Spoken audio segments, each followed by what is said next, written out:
अद्वैताचार्य कुलेन्दु सद्गुरु विजय कृष्ण वल्लभा योगी जनाराध्यां साध्वी योगमाया नमाम्यहम् कायव्यूह सखी माधवी कृष्ण प्रेम विलासिनी कृष्ण प्रेम प्रदायिनी योगमाया नमाम्यहम्। আজকের আমাদের আলোচ্য বিষয় প্রেম ভক্তি প্রদায়িনী মাতা যোগমায়া। গৌরানা ঠাকুর শ্রী শ্রী অদ্বৈতাচার্য প্রভুর কুলতিলক শ্রী শ্রী বিজয়কৃষ্ণ গোস্বামী সদ্গুরু অবতার, তার সহধর্মিণী মাতা যোগমায়া। মাতা যোগমায়া নিজেকে সবসময় আড়াল করে রাখতেন, নিজের কোনো বিভূতি প্রকাশ হতে দিতেন না, নিজের স্বরূপটি লুকিয়ে রাখতেন। ঠিক যেমন তিনি অবগুণ্ঠনে সবসময় থাকতেন। তবে তার স্বরূপটি ধরা পড়ে যেত ত্রিকালজ্ঞ যুগপ্রবর্তক মহাত্মাদের চোখে। একবার শ্রী শ্রী বিজয়কৃষ্ণ গোস্বামী প্রভু মাতা যোগমায়াকে নিয়ে সশিষ্যে শ্রী শ্রী রামকৃষ্ণ পরমহংসদেবের কাছে গিয়েছেন তাকে দর্শন করতে। শ্রীরামকৃষ্ণ মাতা যোগমায়াকে দেখে স্বতঃস্ফূর্ত বলে উঠলেন, ও বিজয়, এই তুমি কাকে নিয়ে এসেছো আমার কাছে? মন্দিরে মা ভবতারিণীকে দেখে আমার মনে যে ভাবের উদয় হয়, আজ একে দেখেও আমার মনে সেই ভাবের উদয় হচ্ছে যে। গদগদ কণ্ঠে তিনি বলে উঠলেন, জয় মা, জয় মা, জয় মা। আর একবার ঢাকার কাছে বারুদি গ্রাম, সেখানে ত্রিকালজ্ঞ মহাপুরুষ শ্রী শ্রী লোকনাথ ব্রহ্মচারী বাবা থাকেন। বিজয়কৃষ্ণ গোস্বামী প্রভু মাতা যোগমায়াকে নিয়ে সশিষ্যে তাকে দর্শন করতে গিয়েছেন। মাতা যোগমায়াকে দর্শন করেই উচ্ছ্বসিত হয়ে লোকনাথ বাবা বলে উঠলেন, একে দেখে আমার জননীর কথা মনে হচ্ছে, এর হাতে কিছু খেতে ইচ্ছে হচ্ছে। সকলে সহর্ষে যোগমায়া মাতাকে নিয়ে রান্নাঘরে গেলেন। মাতা সেখানে দু তিন রকম ব্যঞ্জন ও অন্ন রান্না করে একটি থালায় সাজিয়ে গুছিয়ে লোকনাথ বাবার কাছে পরিবেশন করলেন। লোকনাথ বাবা বললেন, না, এইভাবে নয়। ছোট বালককে মা যেরকম কোলের কাছে টেনে নিয়ে ঘাড়ে ধরে তাকে খাইয়ে দেয়, তোমার হাতে আজ আমার সেইভাবে খাবার ইচ্ছা হচ্ছে। শতায়ু ব্রহ্মচারীর এই কথা শুনে মা সলজ্জ হেসে মাথা নিচু করে রইলেন। তখন শ্রী শ্রী বিজয়কৃষ্ণ গোস্বামী প্রভু মাকে বললেন, এনার কাছে লজ্জা পাওয়ার কিছু নেই, ইনি যেভাবে বলছেন তুমি সেভাবেই করো। তখন মাতা যোগমায়া শ্রী শতায়ু বৃদ্ধ ব্রহ্মচারী মহারাজকে নিজের কোলের কাছে টেনে এনে তার ঘাড় ধরে তাকে দু এক গ্রাস অন্ন প্রসাদ রূপে পাইয়ে দিলেন। মার হাতে খেতে খেতে ব্রহ্মচারী মহারাজের সে কি আনন্দ, সে কি উচ্ছ্বাস।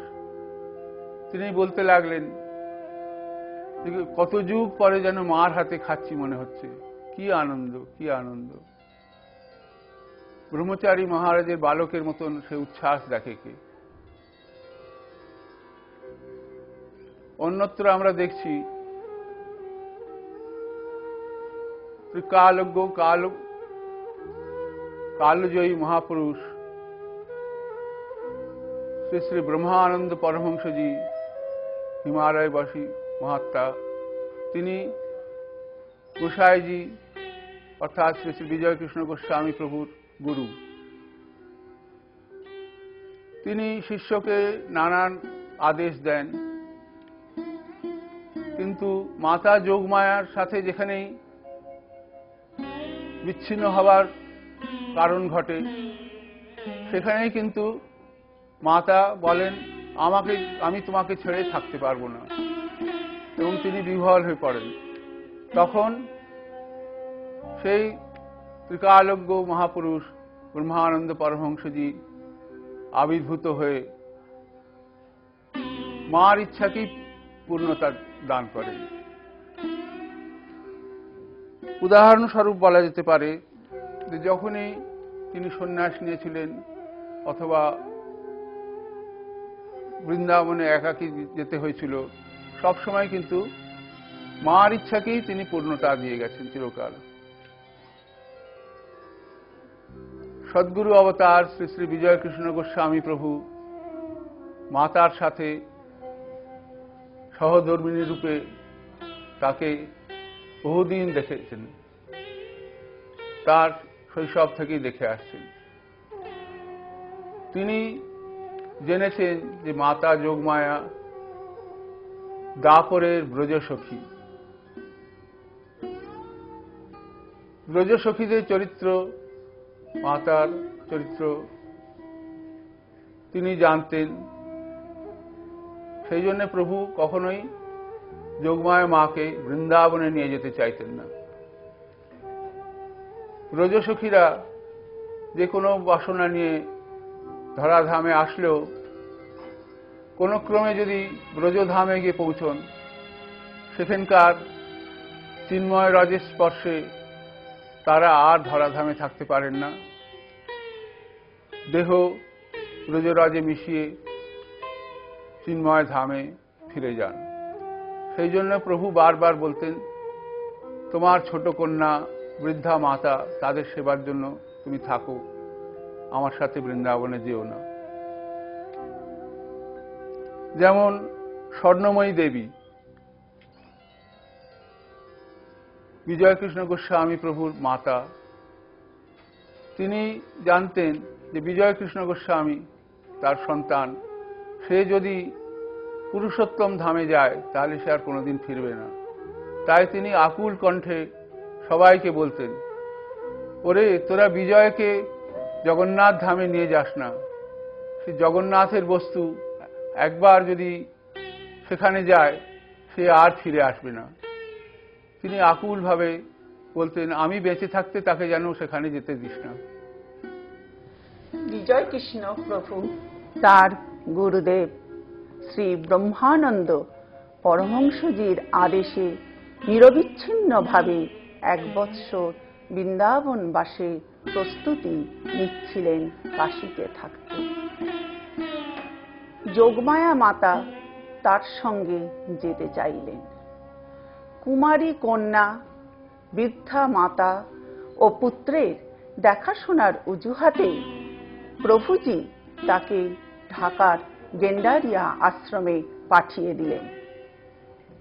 পতির আজ্ঞায় মা তো আশ্রমে ফিরে গেলেন ঠিকই, কিন্তু পতিব্রতা, পতি সঙ্গচ্যুতি মৃত্যুর চেয়েও ক্লেশকর হয়ে উঠল। তিনি অর্ধাহারে অনিদ্রায় মৃতপ্রায় হয়ে পড়লেন। শেষে রাই উন্মাদিনীর মতো তিনি শত বাধা অগ্রাহ্য করে বৃন্দাবনের উদ্দেশ্যে রওনা হলেন। তখন যাবার আগে তিনি বলে গেলেন, আমি আর ঢাকার আশ্রমে ফিরব না। তখন তার গর্ভধারিণী মা বললেন, এখানে ঢাকায় মন্দির হবে, নামের পূজা হবে, এই যোগমায়াকে কেন্দ্র করে আমি দেখতে পাচ্ছি। বৃন্দাবনের পথে শ্রী নগেন্দ্রনাথ চট্টোপাধ্যায় বিদুষী পত্নী মাতঙ্গিনী দেবী মাকে দশভুজা রূপে দর্শন করলেন। তিনি দেখলেন এবার মায়ের বিসর্জন হতে চলেছে। তিনি শোকমগ্ন হয়ে কাঁদতে লাগলেন। এখন আমরা মায়ের যে ছবিটি দেখতে পাই সেটি সেই সময় মাতঙ্গিনী দেবী জোর করে তুলেছিলেন, যা এখন ঘরে ঘরে পূজিতা, সেটি মার শেষ ছবি। এরপর মা শ্রী বৃন্দাবন ধামে পৌঁছলেন। মা বৃন্দাবন ধামে তো পৌঁছলেন ঠিকই, কিন্তু প্রভুজি তাকে বললেন যে তার বৃন্দাবনে একসাথে একই কুঞ্জে, অর্থাৎ দাউজির কুঞ্জে যেখানে গোস্বামী প্রভু ছিলেন সেখানে থাকা চলবে না। কারণ বললেন, ঢাকা গেন্ডারি আশ্রমে যাহা সম্ভব, অর্থাৎ সন্ন্যাসী গৈরিকধারী পরিবারের সাথে একসাথে থাকা সেখানে সম্ভব ছিল, বৃন্দাবনে সেটা সম্ভব নয়। এখানে নানান রকম কথা উঠবে। তাই মাকে বললেন, তুমি যখন এসেই পড়েছ তখন তুমি অন্য কুঞ্জে গিয়ে থাকো, এখানে নয়। মা অনেক আশা নিয়ে এসেছিলেন, তিনি ভীষণ মর্মাহত হলেন। মর্মাহত হতে তখন তার তেজ প্রকাশিত হয়ে পড়ল। এমনিতে মা অত্যন্ত মৃদুভাষিণী, অবগুণ্ঠনেই থাকেন, তার স্বরূপটি তখন প্রকাশ হয়ে পড়ল। তিনি বললেন, যে উদ্দেশ্য নিয়ে তোমার এই ধরাধামে আসা, আমাকে ছেড়ে তা কখনোই সম্পূর্ণ হবে না। আমি বলছি, দেখে নিও।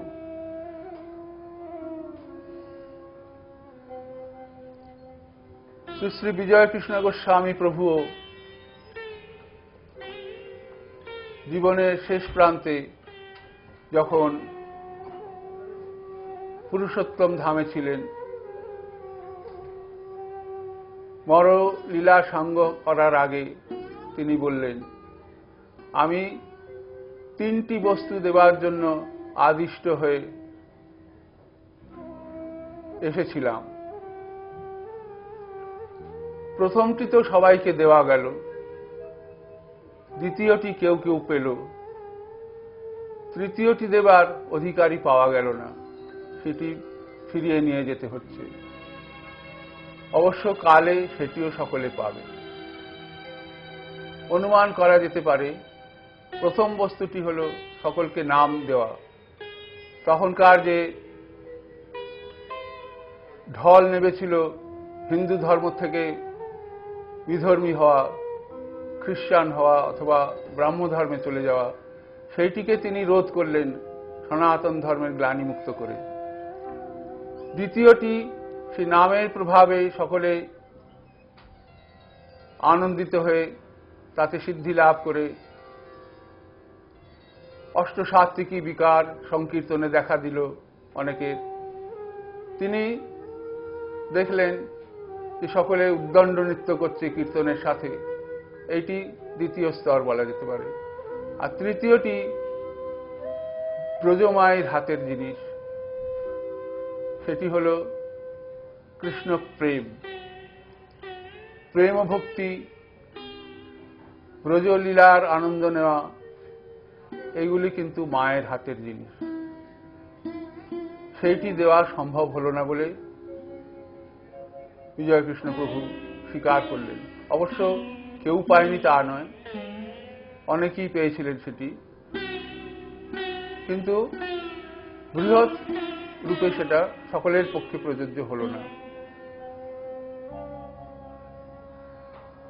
আজকের এই বলেই বক্তব্য শেষ করছি। জয় মা।